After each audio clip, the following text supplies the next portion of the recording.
Food safety is indeed a global concern that affects every individual, regardless of geographical location or socioeconomic status.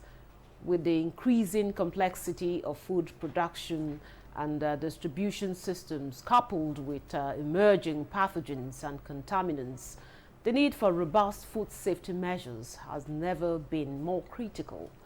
With an estimated 600 million cases of foodborne illnesses annually, unsafe food is a threat to human health and economies.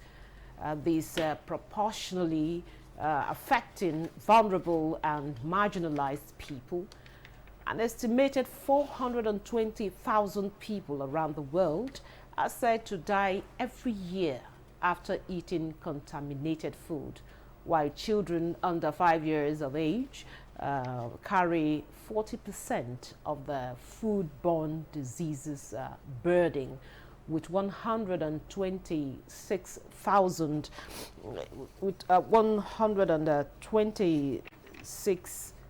25,000 deaths every year.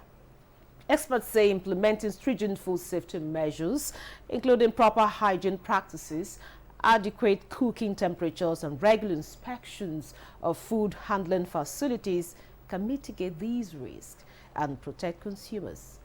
The observance of World Food Safety Day, therefore, serves as a reminder of the collective responsibility required in safeguarding public health by implementing effective food safety practices. On this episode of Nigeria Today, we shall be looking at ways to ensure food safety. Thanks for joining us. I am Ikaria Clinton. Welcome to Nigeria Today.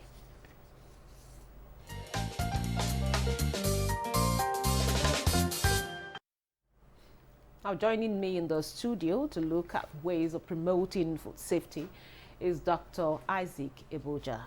He's a public health specialist. You're welcome to Nigeria Today. Thank you very much. Pleasure to be here. Also with me in the studio is Clementina Okoro. She's a registered nutritionist dietitian. It's good to have you. Thank you very much. Good evening, viewers. Yeah, I will go with the ladies first this time, today. So, Clementina, tell us, we hear food safety, food safety. What is food safety and why is it very important, for consumers and food handlers to understand food safety? Okay. Food safety, what it simply implies, what it means is ensuring that the food does no harm to the individual when the food is consumed. So this harm sometimes comes from pathogens, from contaminants, from infective agents, and then makes the food unsafe. And then this food can be both solid food and liquid food, which includes water. So when I say liquids, foods that are drank. Now, oftentimes we forget that water is food. Yes, it's a class. It's a class of food. That's why I mentioned it. So, what it generally means is to all the precautions that we put in place, all the checks that we put in place to ensure that our food is safe for human consumption. And this year's the theme for this year's celebration is looking at getting prepared, getting ready for the unexpected. So what it means is that at all times we should ensure that we keep our guards. We should make sure that we should try to ensure that we take precautions to make the food safe.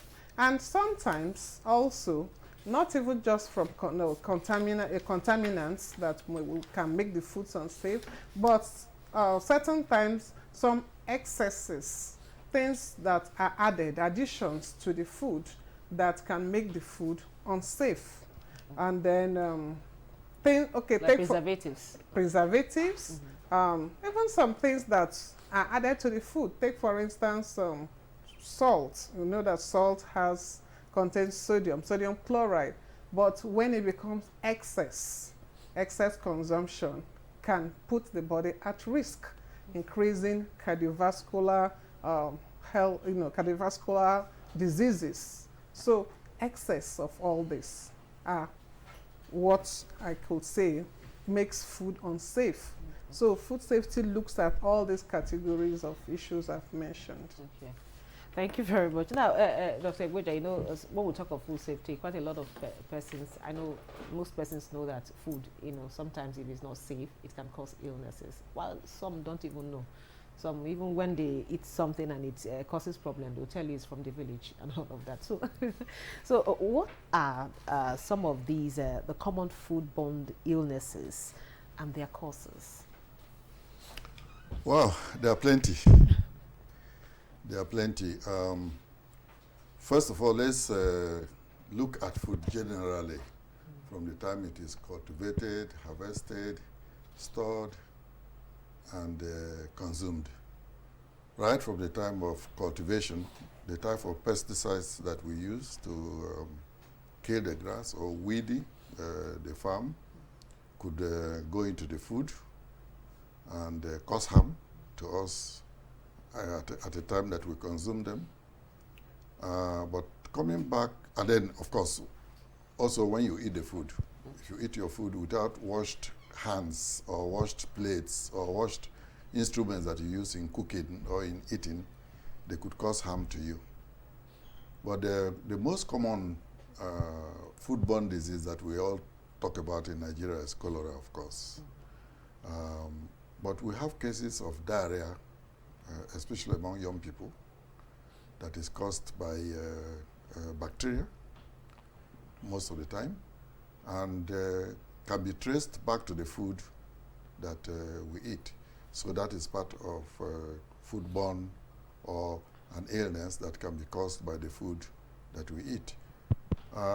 You can have also things like ulcer that people complain about because they eat a lot of spices or a lot of pepper or things that are irritants to the bowel. That could cause problem for people. There are also foods that are poisoned by viruses or fungi or bacteria. For example, there's what we call aflatoxin. If you take granite, for example, that we harvest, especially during rainy season, and you eat the granite that has been poisoned or contaminated with fungi, when you eat it, it will cause problem to you. You have stomach irritation, you can vomit, it could lead to dizziness and some other health problems. But on the long run, it can cause cancer for you when you consume it. There are lots of people who get one health problem or another because of the food that they eat. She just mentioned salt, for example, that could cause cardiovascular problems. Because when you consume a lot of salt, salt goes with water, normally. But when the salt is in excess of the water that it goes with, what salt does is when it goes into the bloodstream, it interferes with the normal metabolism that we have, that normally goes on in our bodies.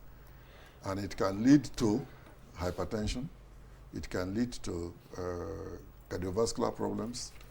And it can also even increase the problem of people who are diabetic. And let me come to the case of people who are diabetic or who are likely or who are at risk of having diabetes. By the way, there are two types of diabetes. There's type 1 and there's type 2. I'm going to talk about type 2 that is related to the food that we eat. Okay. That means that if you eat a lot of carbohydrates, for example, and the carbohydrates, the sugar in them go into the body, and the cells in the body are not able to absorb all the sugar, the excess of it remains in your bloodstream, and that's what we call sugar in blood. And so, coming back again to your question, we have viral problems that can be caused because we eat food that are contaminated with viruses. We have bacteria. Like typhoid? Yes. Is it part of it? Yeah. No, typhoid is bacteria. It's bacteria? Yes. Okay. It's salmonella, is bacteria. So how do we avoid these you know, food? We avoid them first. From what I started saying, I said that from the time of cultivation, we use pesticides, which can get into the food that we eat or into the water that we drink. We can avoid that by limiting the amount that we use and making sure, too, that the foods that we eat are not contaminated. They are well washed, and the persons who are cooking wash their hands very well, and they are not carrying any diseases. If you have a cook who has hepatitis, for example, and is cooking for you, they can transmit that to you through the food that you eat and through the water that you drink. Okay. Now, let me even go back and talk about the environment that we were talking about when I started talking about the pesticides that we use. Many times, especially during this time of the year, when people do open defecation, yes. It goes into the water system that we drink. It contaminates the water, be it virus or bacteria or whatever. It gets into our system and causes problem for us. And most of the time, the one that is most common is cholera. Okay. Now, we'll take a break here and listen to some Nigerians on what they know about food safety, as put together by Thomas Ogbetere. To stay with us.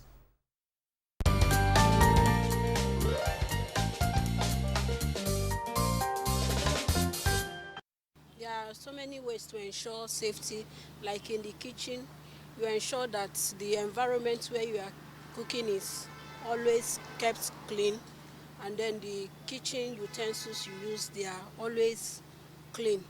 Then talking about storage of raw food, like beans, rice, you can get a bucket with a good lid as a good tight container where you can store those ones so that you prevent cockroaches and rats from touching them.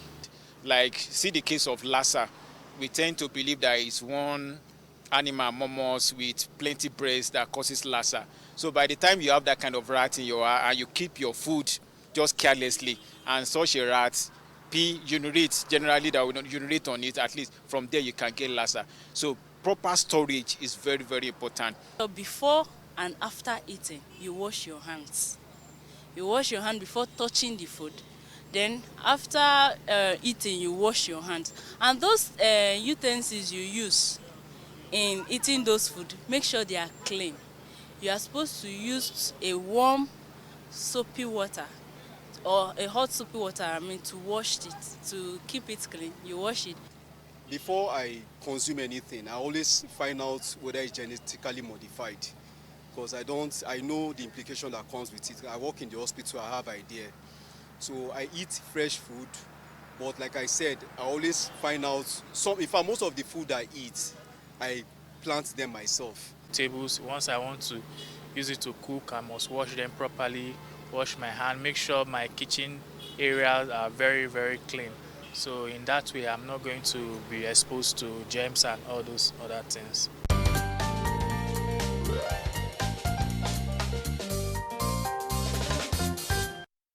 Glad to have you back. In case you're just joining us, this is Nigeria Today, and we are looking at promoting food safety. And of course, I have in the studio here with me a gentleman and a lady. Now, Clementina, you heard what a lot of persons there had to say. Somebody said he plants the food he eats. How many people plant the food they eat? How many of us are farmers?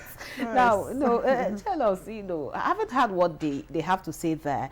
How can consumers ensure the safety of the food they purchase from the markets, or in the restaurant, public places, and even in your house? Yes, when you are looking at issues of food safety, just like most of them have mentioned, one of the tips that we need to keep in mind is the food hygiene. Ensuring food hygiene by hand washing. Hand washing became it's a standard, a global standard, Remember in the times of COVID, there was a lot of hand washing practices, which is really good. What's the essence? To ensure that our hands are clean of any organisms that can cause harm. So beyond the hand washing, other tips for food hygiene or food handling. Food handling is also very important. Simple tips as how to store food storage. Some of the respondents have already mentioned that, ensuring that we keep them properly. Like the grains, store them in airtight containers with tight lids. Raw foods, there are some foods that are more prone, are very predisposed to quick spoilage, like the perishables. The animal sourced foods, dairy products, fruits and vegetables. Yes. So these categories of food we need to sort, starting from when we buy. One is to buy good quality food that of higher, high quality foods, fresher foods. There are some tips in checking the quality of some foods. Take for instance egg. How do you, looking at the egg, or you pick the egg and then you raise it up and you could see. Sometimes you can see the level of separation, just to see that the egg is still whole.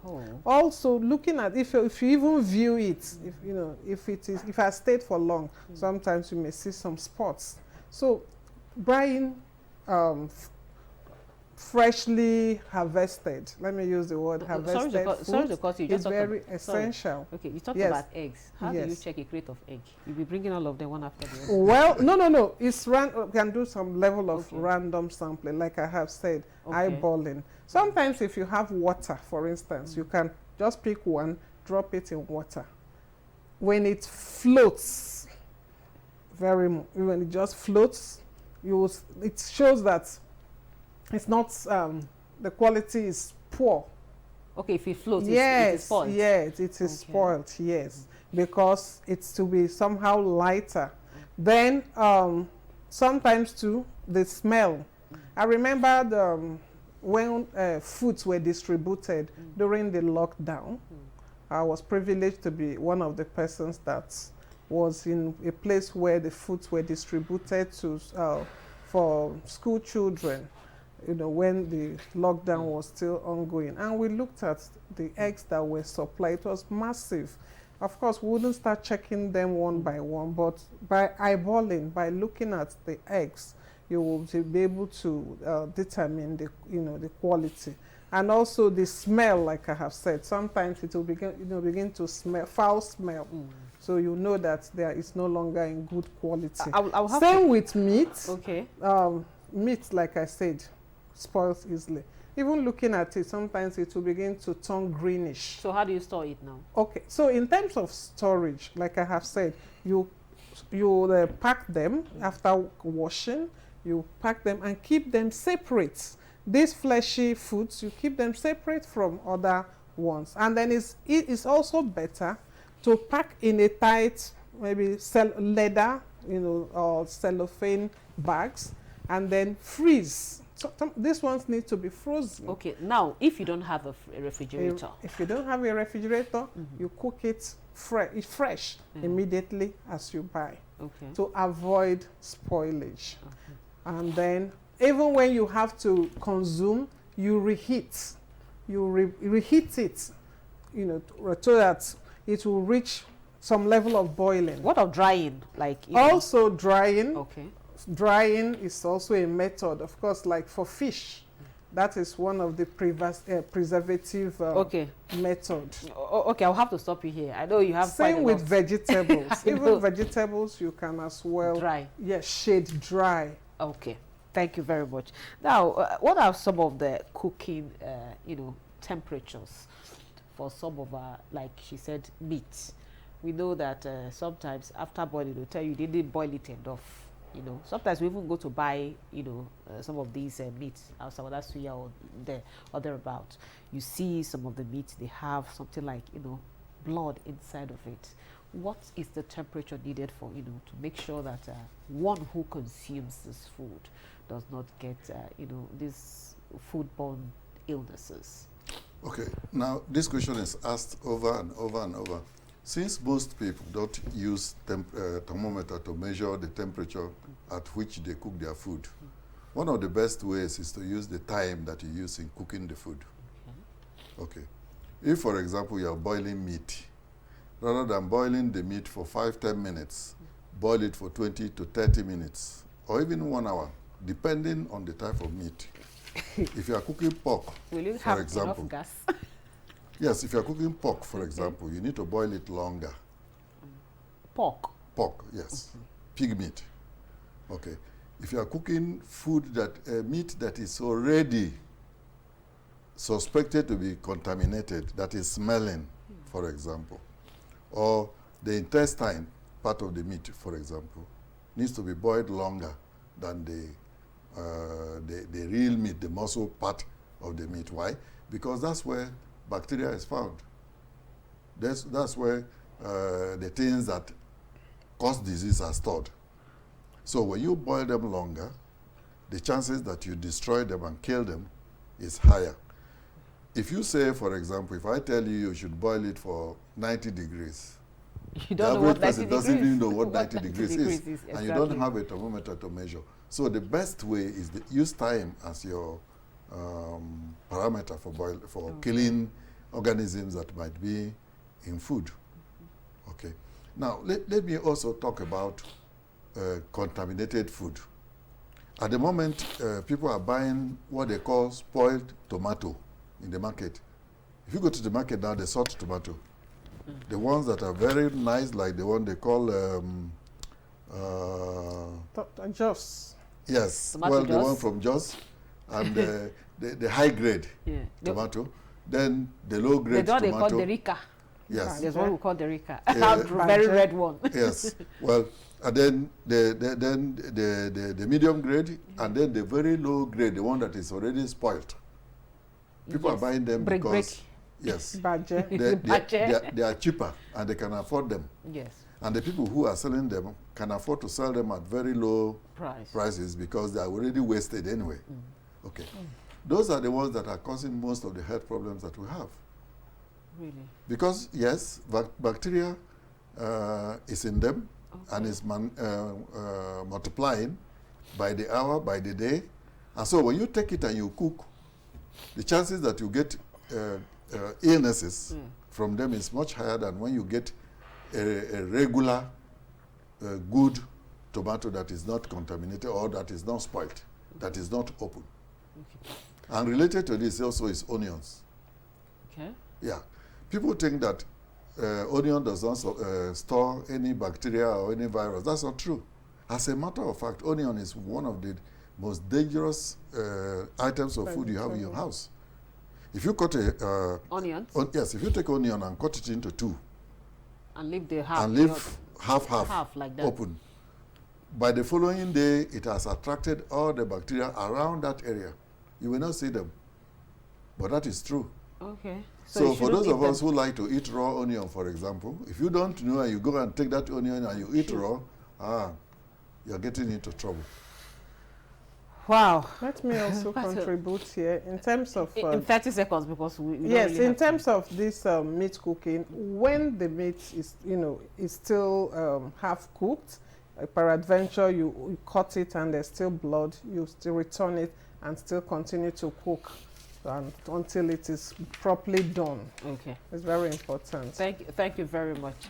With that, we'll wrap up today's episode of Nigeria Today. A very big thank you to our guest, Dr. Isaac Abuja, a public health specialist. Thank you so much for your time. My pleasure. And also Clementina Okoro, a registered nutritionist, dietitian. Thank you so much for your time and contribution. Thank you. And thank you for being part of the program. Don't forget, Nigeria Today is weekday at 7:30 p.m. on NTA News 24. You can also check out this episode and others on www.youtube.com/NTA News 24 Hub. I am Eukaria Clinton. Do have a wonderful weekend.